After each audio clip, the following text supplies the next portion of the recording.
პოლონელები პირველები იყვნენ, ვინც ენიგმასგან მომავალი საფრთხე სერიოზულად აღიქვეს. გამოცალის წაკითხვისათვის 1929 წელს ვარშავაში საიდუმლო ბიურო შეიქმნა. მისი პირველი თანამშრომელი 3 ნიჭიერი მათემატიკოსი იყო.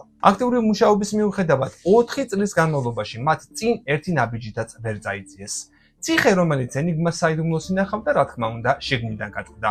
1931 წელს ფრანგებმა ჰანს შმიდტი გადაიბირეს. გერმანელმა ოფიცერმა, რომელსაც ენიგმების ძველი კოდების განადგურება ევალებოდა. ისინი ფრანგებს მიყიდა.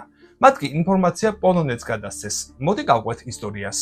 პოლონელების მიერ ენიგმას გატეხვის ისტორია 1931 წელს იწყება, როცა გერმანელი ჰანს შმიდტი მიდის ბერლინში მდებარე საფრანგეთის საელჩოში. ის ფრანგებს გერმანულ კრიპტოგრაფიულ საიდუმლოებებს თავაზობს, გარკვეულ საფასურად. მისი შეთავაზება მიღებულია. დოკუმენტებს შორის არის ენიგმას კოდების წიგნები და ექსპლუატაციის დეტალური ინსტრუქციები. საფრანგეთისა და ბრიტანეთის სადაზვერვო სამსახურები დარწმუნებული არ არიან, რომ ეს საკმარისია ენიგმას კოდის გატეხვისთვის.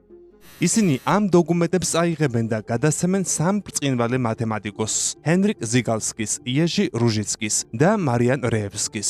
ეს უკანასკნელი აღწევს ყველაზე გამაოგნებელ წარმატებას. მხოლოდ ჰანს შმიდტის არასრული ინფორმაციის საფუძველზე ის აყალიბებს ენიგმას მუშაობის კრიტიკულ მათემატიკურ ფორმულებს და ახლიდან ააგებს მანქანის შიდა სისტემას.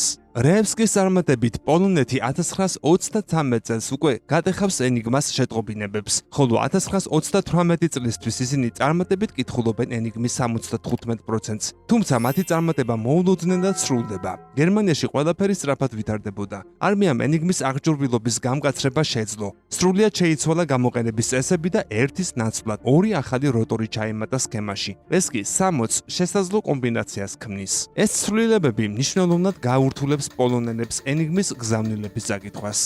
ლონდონის ჩრდილოეთით, პატარა ინგლისურ ქალაქ ბლეჩლის სასახლეში რაღაც უცნაური ხდება. მუშები ზელენ ბეტონს, აყენებენ ტელეფონის კაბელებს და ელექტროგადამცემებს. ამ დროს მოდის ექსცენტრიული აკადემიკოსების ჯგუფი, საიდუმლო მისიით, გადეხონ ბრიტანეთის მტრის საიდუმლო კოდები. ისინი არიან კოდ გატეხვის მთავარი სამთავრობო სკოლიდან, GC&CS, რომელიც პასუხისმგებელია უცხოური სადაზვერვო ინფორმაციის გაშიფრვაზე. ორგანიზაციის ხელმძღვანელი კაპიტან ალისტერ დენისტონი იყო, რომელიც პირველი მსოფლიო ომის ბრძოლებიდან მოყოლებული იყო კოდ გატეხვის მოწინავე სამხედრო პირი. მათ მოუწევთ დიდი მოცულობის ინფორმაციის დამუშავება და კოდ გატეხვა უნდა გადაიქცეს მასიურ ინდუსტრიულ ოპერაციად.